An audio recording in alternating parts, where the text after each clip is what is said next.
এটি হলো ভূপতির চায়ের দোকান। এটির সঙ্গে তোমরা আগেও পরিচিত। এখানে তোমরা এক ভয়ানক ভৌতিক গল্প শুনেছিলে। এখন শ্রাবণ মাস, ঘোর ঘন বর্ষায় সারাক্ষণ যেন অন্ধকার আচ্ছন্ন হয়ে আছে। বেশ কিছুদিনের টানা বৃষ্টির ফলে পুকুর, খাল, বিল সব ভেসে গিয়েছে। কখনো একটানা বৃষ্টি হয়ে চলেছে, আবার কখনো কখনো ঝেঁপে ঝেঁপে বৃষ্টি আসছে বারংবার। দূরের কোনো একটা গাছ থেকে বর্ষা কোকিল ডেকে চলেছে।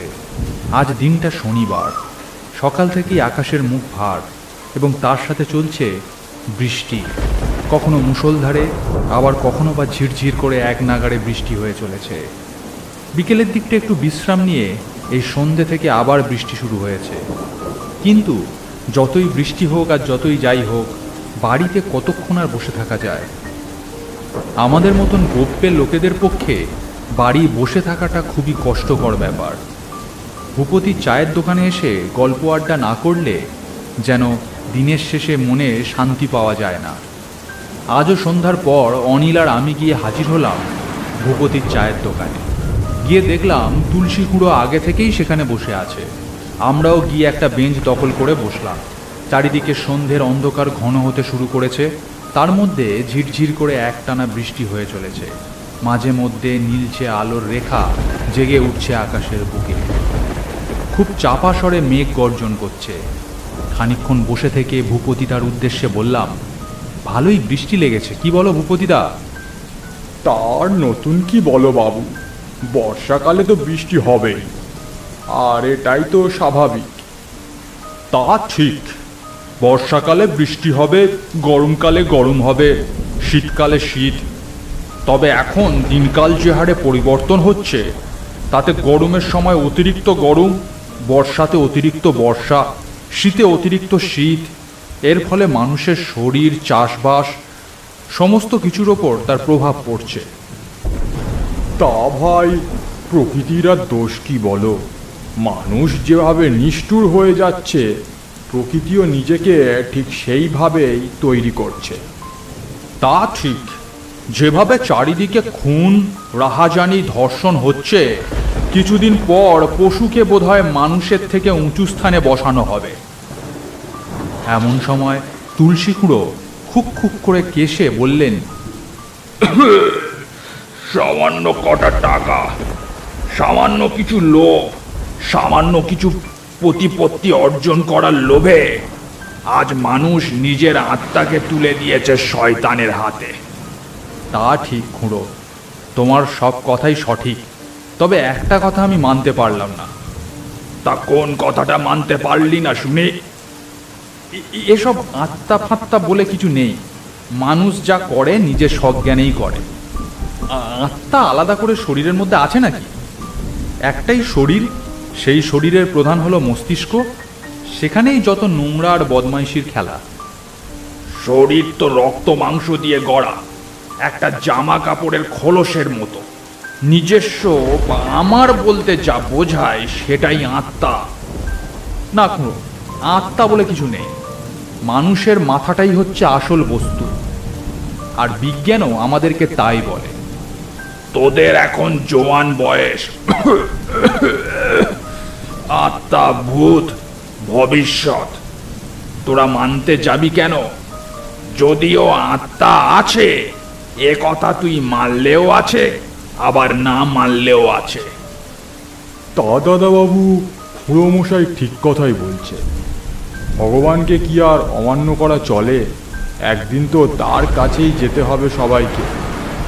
কিন্তু ভূপতিদা, বিজ্ঞানকে কি পুরোপুরি বাদ দিয়ে চলা যায়?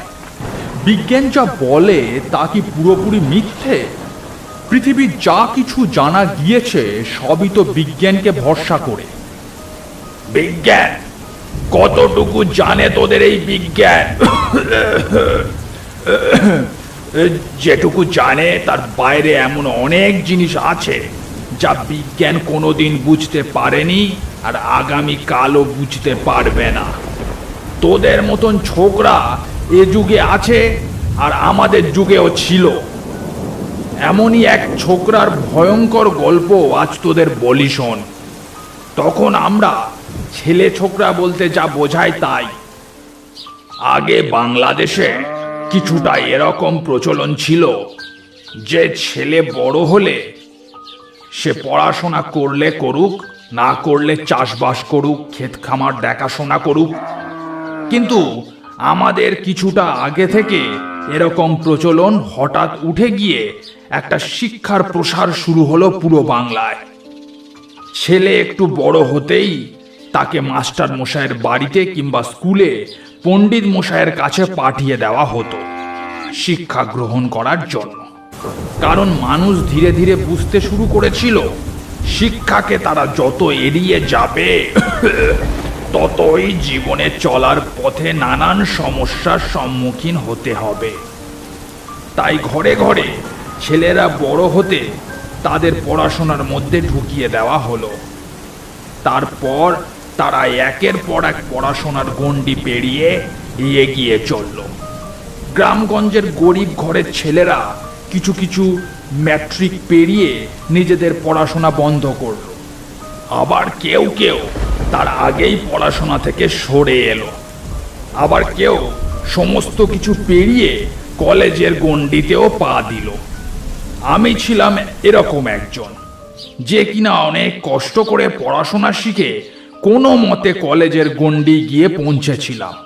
গ্রামে তো বন্ধু বান্ধব ছিল, তবে কলেজের বন্ধু বিশু, শ্যামল আর আমি, এই তিনজনের মধ্যে বন্ধুত্ব ছিল খুব গাঢ়। মাঝে মধ্যে আমাদের আড্ডা বসত শ্যামলের বাড়িতে। তার বাড়ি ছিল আড্ডার জন্য উপযুক্ত। সেই সময়েও তাদের ইট সুরকি দিয়ে গাঁথা পাকা বাড়ি ছিল। বাড়িটি ছোট, তবে গাঁয়ের মধ্যে এমন পাকা বাড়ি কিছু গুণাগুন্তি লোকেরই ছিল। শ্যামলের বাবা চাকরির সূত্রে বেনারস থাকতেন, তার মাও সেইখানেই থাকতেন। সে এক পিসির কাছে থাকতো এই গ্রামের বাড়িতে। তাই তার বাড়িটি নিলিবিলি ও ফাঁকা হওয়ার কারণে তার বাড়িতেই আড্ডা বসত। একদিন সন্ধ্যে থেকে এক নাগাড়ে বৃষ্টি হয়ে চলেছে। সেদিন কথা ছিল সন্ধ্যের পর আমরা আড্ডা দেব শ্যামলের বাড়িতে। সময় অনুযায়ী আমার বেরোতে বোধহয় একটু দেরি হয়ে গেছিল। ছাতা মাথায় দিয়ে গ্রামের মধ্যে দিয়ে হেঁটে যাচ্ছি। রাস্তাঘাটে লোক বিশেষ নেই। চারিদিকে ঝমঝমিয়ে এক নাগাড়ে বৃষ্টি হয়ে চলেছে। নীল বিদ্যুতের আলো আকাশের বুক চিরে যাচ্ছে। গুড় গুড় শব্দ করে মেঘ ডাকছে। রাস্তাঘাট জলে ভেসে একাকার। কিছু কিছু জায়গায় পার করা খুব কঠিন হয়ে পড়ল। কোনো রকমে সেগুলো পার করে এসে পৌঁছালাম শ্যামলের বাড়ির সামনে। দেখলাম বিশু আগে থেকেই এসে বসে আছে শ্যামলের বাড়িতে। তখনও গ্রামে ইলেকট্রিক আসেনি। হ্যারিকেনের হলদে আলোয় পুরো ঘর ভরে আছে। ঘরে ঢুকে একটি আসন দখল করে বসলাম।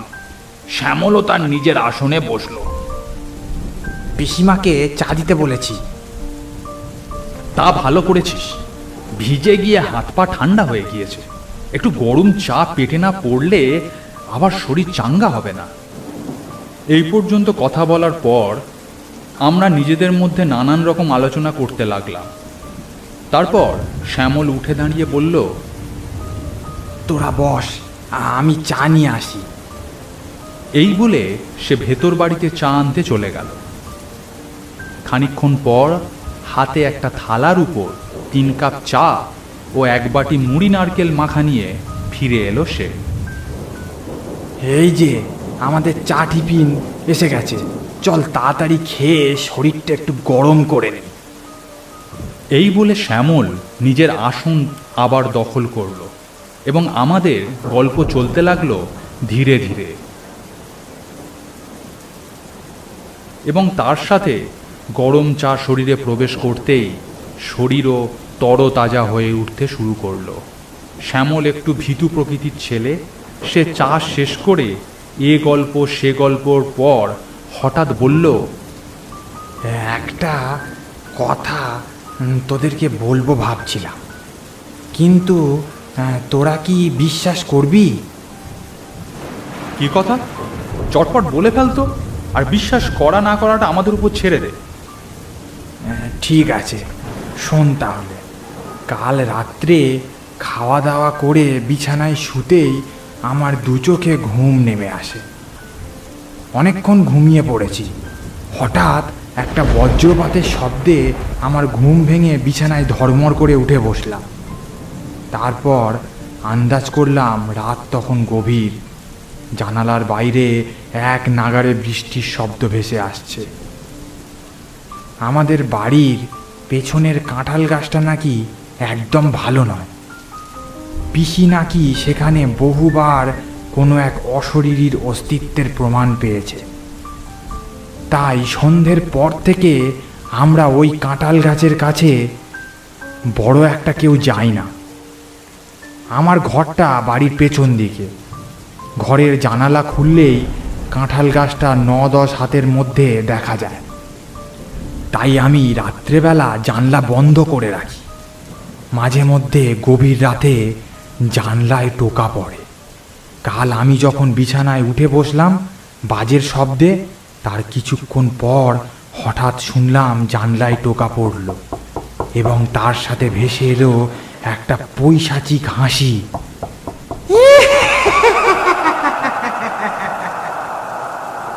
শুনলে শরীরের রক্ত যেন জল হয়ে যায়।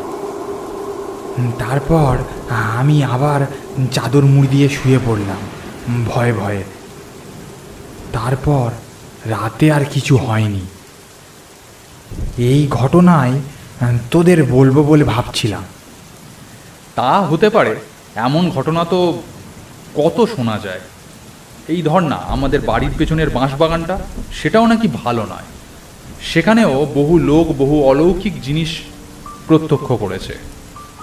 এখানে আমাদের 3 বন্ধুর মধ্যে বিশুর ব্যাপারে একটু বলে রাখি। সে পড়াশোনায় খুব ভালো, অঙ্কে ভালো নম্বর পায়, বিজ্ঞান তার প্রিয় সাবজেক্ট, এবং একটু লজিক্যাল কথাবার্তা সে বেশি পছন্দ করে। দুর্বোকা, রাত্রেবেলা কি শুনতে কি শুনেছিস? আর প্রতি রাতে জানলায় যে টোকা পড়ে এই সেটা হয়তো হাওয়া, কিংবা হয়তো কোনো টিকটিকি লাফিয়ে এদিক থেকে ওদিক যায়, তাই অমন শব্দ হয়। ভূত বললেই হলো। ভূত আছে নাকি যে তোর জানলায় এসে টোকা মেরে যাবে? না ভাই, যাই বলো, পৃথিবীতে তো এমন অনেক ঘটনা ঘটে যা স্বাভাবিক বুদ্ধি বিবেচনা দ্বারা বিচার করা যায় না, বা বিজ্ঞানও তাদের সঠিক ব্যাখ্যা দিতে পারে না। এটা বিজ্ঞানের অক্ষমতা নয়, এটা মানুষের অক্ষমতা। ভয়ে কেউ বা অতিরিক্ত আবেগপ্রবণ হয়ে নানা রকম জিনিস কল্পনা করে এবং নানা রকম জিনিস দেখে। সেগুলোকেই ভূতের গাঁজাখুরি গল্প তৈরি করে সবাইকে শোনায়। আরে সত্যি এমন অনেক জিনিস হয়, তুই বিশ্বাস না করলে কি হলো। কাল রাত্রে আমি স্পষ্ট শুনেছি আর ভূত আছে। ভূত আছে? তা তুই জানলি কেমন করে? কাল রাত্রে ঘুমের ঘোরে কি শুনতে কি শুনেছিস আর বলে দিলেই হলো ভূত আছে, প্রমাণ করতে পারবি? দেখ, ভূত মানে তো আত্মা, সে তো আমাদের মতো জ্যান্ত মানুষদেরও আছে, নেই কি? জ্যান্ত মানুষের আত্মা আছে? জ্যান্ত মানুষের শুধুই রক্ত মাংসের একটা শরীর আছে, আর কিছুই নেই। আত্মা জীবিত অবস্থায় নেই, আর মরে যাওয়ার পর তো নেই। তুই তোর সাহসীপনা দেখাতেই পারিস, কিন্তু ভূত আছে এটা আমরা বিশ্বাস করি। তুই বিশ্বাস করলেও আছে, না করলেও আছে। একদিন না একদিন সবাই এ জিনিস অনুভব করে বা প্রত্যক্ষ করে, সেদিন তুই বুঝবি। আমি জোর করে অবিশ্বাস করতে চাই না। তোরা আমাকে সামনাসামনি একটা প্রমাণ দিয়ে দে, তাহলেই আমি মাথা পেতে বিশ্বাস করে নেব যে ভূত আছে। যদি পারিস তো প্রমাণ করে দেখা এখনই। এখন কি করে প্রমাণ করে দেখাই? আমি তো আর ভূত বিশেষজ্ঞ নই। আমার কাছে কিন্তু একটা জব্বর প্ল্যান আছে। দুজনেই আগ্রহের সাথে বলে উঠল। কি রে? কি রে? কাল রাত্রে আমি একটা বই পড়ছিলাম। বইটা ভূত নামানোর নানান রকম নিয়ম নীতি সম্পর্কে। সেখানে সব থেকে সোজা যে উপায়টা রয়েছে সেটা হলো প্ল্যানচেট। ঘরের মাঝে টেবিলের উপর একটা মোমবাতি জেলে পুরো ঘরের আলো নিভিয়ে বসে কোনো মৃত ব্যক্তিকে স্মরণ করলে তার আত্মা অনায়াসেই নেমে আসে, এবং সে কেমন আছে বা সে কি চায় নানান রকম জিনিস আমরা তার সম্পর্কে জানতে পারি। তা ভাই, আমার এসব জিনিসে ভয় করে। আমি এসবের মধ্যে নেই। আরে নেই বললে তোকে প্রমাণ দেওয়া যাবে না। প্রমাণ দেব কি করে? আর এত ভয় কিসের? তুই তো একা নোস, আমরাও তো রয়েছি তোর সাথে, তোর কোনো চিন্তা নেই। সত্যি কিছু হবে না তো? আরে বাবা, কিচ্ছু হবে না। ভূত কি করে আমাদের সাথে কথা বলবে? এটা অবশ্যই ঠিক থাকে না। কখনো কখনো ভালো মিডিয়াম পেলে ভূত তার ওপর নামে, আবার কখনো কখনো হাওয়ায় ভেসে কথা বলে, আবার কখনো কখনো খাতা পেন দিলে আপনি থেকেই লিখতে শুরু করে। কি হবে কিছুই বলা যাচ্ছে না। ঠিক আছে, আমি রেডি। তারপরে শ্যামলকেও রাজি করিয়ে আমরা খানিকক্ষণের মধ্যে পুরো ঘর অন্ধকার করে সামনের টেবিলের ওপর মোমবাতি জেলে বসলাম প্ল্যানচেট করার উদ্দেশ্যে। তো কার আত্মা নামানো হবে? খানিকক্ষণ ভেবেও আমরা ঠিক একটা পছন্দ করে উঠতে পারলাম না যে কার আত্মা আমরা প্ল্যানচেটে নামাবো। যদি বা কাউকে পছন্দ হয়, তার স্মৃতি আবছা হয়ে যাওয়া বা মুখ মনে না থাকার কারণে তাকে বাদ দিতে হয়। এমন সময় বিশু একটা ভয়ানক প্রস্তাব করে বসলো। বলছিলাম যে কাউকেই যখন সেইভাবে পাওয়া যাচ্ছে না, তোরা খানিকক্ষণ আগে বলছিলিস না মৃত ব্যক্তিরও যেমন আত্মা আছে, জীবিত ব্যক্তিরও আত্মা আছে, তো আমার আত্মাকেই নামা না। আমাকে তো তোরা দুজনেই চিনিস, আমার মুখও তোদের সবার মনে আছে। যদি প্ল্যানচেটে মৃত ব্যক্তির আত্মা আসে, তবে জীবিত ব্যক্তির আত্মাও আসতে কোনো বাধা নেই। কি বলছিস কি? প্ল্যানচেটে শুধুমাত্র মৃত ব্যক্তির আত্মা নামানো হয়, জীবিত ব্যক্তির আত্মা নামানো হয় নাকি? ও তো ঠিক কথাই বলছে। তো তোর কি মাথা খারাপ হয়ে গেছে? তোকে নিয়ে টানাটানি করে শেষে যদি কিছু হয়? আমার কিচ্ছু হবে না। আর তোরা মিছে মিছে আমাকে ভয় দেখানোর চেষ্টা করিস না, এতে কোনো লাভ নেই। আর এই আত্মা নামানো নিয়ে কথা, জীবিত হোক বা মৃত। শোন ভাই, তোকে ভয় দেখিয়ে আমাদের কোনো লাভ নেই। আমরা তোর কথা ভেবেই বলছিলাম। আর জীবিত মানুষের আত্মা নামানো কখনো কোথাও হয়েছে কিনা আমি জানি না। হয়তো পারবি না, বা হয়তো ভূত বলেই আদতে কিছু নেই, সেটা তোরা ভালো করেই জানিস। তাই ভয়ে কিছু করতে চাইছিস না। তা যখন তোরা মেনেই নিয়েছিস ভূত নেই, তাহলে আর কিছু করার দরকার নেই। ঠিক আছে, তুই যখন চাস তোর আত্মা নামানো হোক, তাহলে তোর আত্মা আজ আমরা নামাবো। বলছি কিছু হবে না তো? ভাই, কি দরকার? এই তুই চুপ কর তো। এতক্ষণ ধরে আমাদের অপমান করছে, সেটা তোর গায়ে লাগছে না বুঝি? চুপচাপ যা বলছি তাই করে যা। সবাই একে অপরের হাতের আঙুল স্পর্শ করে বস। তারপর চোখ বন্ধ করে বিশুর মুখ ও তার সম্পর্কে এক মনে চিন্তা কর। সবাই প্রস্তুত তো? হ্যাঁ, প্রস্তুত। হ্যাঁ হ্যাঁ, আমি তৈরি আছি। এরপরেই শুরু হলো আমাদের প্ল্যানচেট। সবাই চোখ বন্ধ করে আমরা একে অপরের সাথে আঙুল স্পর্শ করে বসলাম। বাইরে থেকে ভেসে আসছে একটানা বৃষ্টির শব্দ, আর কোথাও কোনো সাড়া নেই। মোমবাতিটা একটানা জ্বলতে জ্বলতে মাঝের মধ্যে তীর তীর করে কাঁপছে। ঘরের দেওয়ালে বড় বড় ছায়া পড়েছে, প্রত্যেকের ছায়াগুলো মাঝে মধ্যে কেঁপে উঠছে। বেশ অনেকক্ষণ কেটে গেল। সবাই এক মনে চুপ করে বসে রইল, কারোর কোনো সাড়া নেই। 15-20 মিনিটের মধ্যে আত্মা নেমে যাওয়ার কথা, কিন্তু কিন্তু এখনো তো কোনো আত্মার দেখা নেই। তাহলে কি জ্যান্ত মানুষের আত্মা নামে না? দেখতে দেখতে আধ ঘন্টা হতে চলল, এখনো আত্মার আসার কোনো অনুভূতি আমি পাইনি। আরও কিছুক্ষণ এইভাবে বসে থাকার পর যখন বুঝলাম হয়তো জ্যান্ত মানুষের আত্মা প্ল্যানচেটে নামানো যায় না, তখন চোখ খুলে শ্যামলের দিকে তাকালাম। তার চোখ বন্ধ। সবাই চোখ খুলে ফেল, হয়তো আমি ভুলই ছিলাম। শুধুমাত্র মৃত মানুষের আত্মাই প্ল্যানচেটে নামানো যায়, জীবিত মানুষের নয়। বাঁচা গেল। কোনো আত্মা নামিয়ে কাজ নেই বাবা, ও নামানে মানুক। এই বলে আমরা দুজনেই তাকালাম বিশুর দিকে। তার দুই চোখ আগের মতোই বন্ধ। ইতিমধ্যে ঘরে যেন একটা হাওয়া পাক খেতে শুরু করেছে, অথচ ঘরের সব জানলা দরজা আঁটা। তাহলে এমন হাওয়া ঘরের মধ্যে আসছে কোত্থেকে? বিশু, বিশু! কোনো উত্তর নেই। বিশু, এই বিশু, চোখ খোল, আজ আর প্ল্যানচেট হবে না। তাও কোনো জবাব নেই। ওহো, আমরা ভীতু বলে হ্যাঁ আমাদের সাথে মস্করা করছিস বুঝি? এই বলে শ্যামল তার গায়ে হাত দিল। তখনই তার দেহটা পেছনের চেয়ারের ওপর হেলে পড়ল।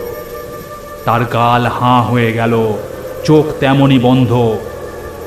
এ দৃশ্য দেখে ভয়ে আমরা দুজনই উঠে দাঁড়ালাম। ঘরের মধ্যে এতক্ষণ যে হাওয়াটা পাক খাচ্ছিল সেটা ক্রমে জোরালো হয়ে উঠল। সেই হাওয়ার মধ্যে থেকে ভেসে এলো একটা ভয়ঙ্কর হাড় হিম করা কণ্ঠস্বর। তোরা ঠিক বলেছিলিস, আত্মা আছে। আমি এতদিন বিশ্বাস করিনি, আজ তোরা প্রমাণ করে দিলি আত্মা আছে। আর এও প্রমাণ হয়ে গেল জীবিত মানুষের আত্মাও প্ল্যানচেটে নামে, কিন্তু সেই আত্মা আর তার শরীরে কখনো ফিরে যেতে পারে না।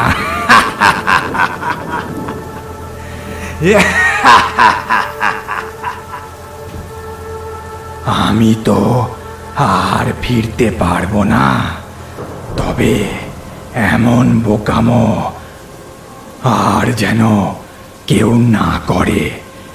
দেখিস, তাকে বলিস আত্মা আছে, ভূত আছে। আজ আমার চোখের সামনে অজানা এক জগৎ খুলে গেল। এখন আমি আসি এখন।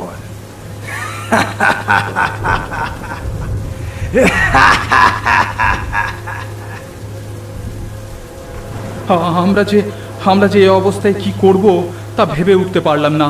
ভয়ে চিন্তা ভাবনা করার সমস্ত শক্তি আমাদের শরীর থেকে হারিয়ে গিয়েছিল। এ ভয়ঙ্কর দৃশ্য দেখে আমাদের শরীরের রক্ত হিম হয়ে গেল, মাথা টলমল করতে লাগলো, যেন আর দাঁড়িয়ে থাকতে পারলাম না। হ্যাঁ, আমি কোনো মতে নিজেকে ধরে রেখেছিলাম। শ্যামলের দিকে তাকিয়ে দেখলাম সে আর নিজেকে ঠিক রাখতে না পেরে মাটিতে ধপাস করে পড়ে অজ্ঞান হয়ে গেল।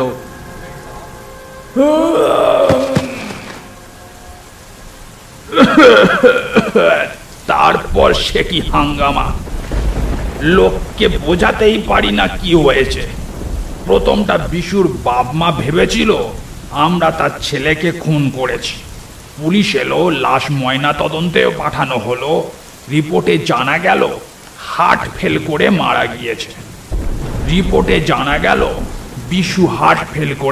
গিয়েছে। এবং পুলিশ সাপ জানিয়ে দিল বিশুর মৃত্যুর সাথে আমাদের দুজনের কোনো যোগাযোগ নেই। গাঁয়ের সবাই অবাক হয়ে ভাবতে লাগলো অমন তরতাজা একটা জোয়ান ছেলে কি করে হার্ট ফেল করলো। কিন্তু আমরা তো সত্যিটা জানি সেই দিন কি হয়েছিল। তাই তোকে বলছি, এসব জিনিস নিয়ে তর্ক করে কিছু করতে যাস না বাবা। সেদিনকার মতো গল্প এখানেই শেষ হয়েছিল।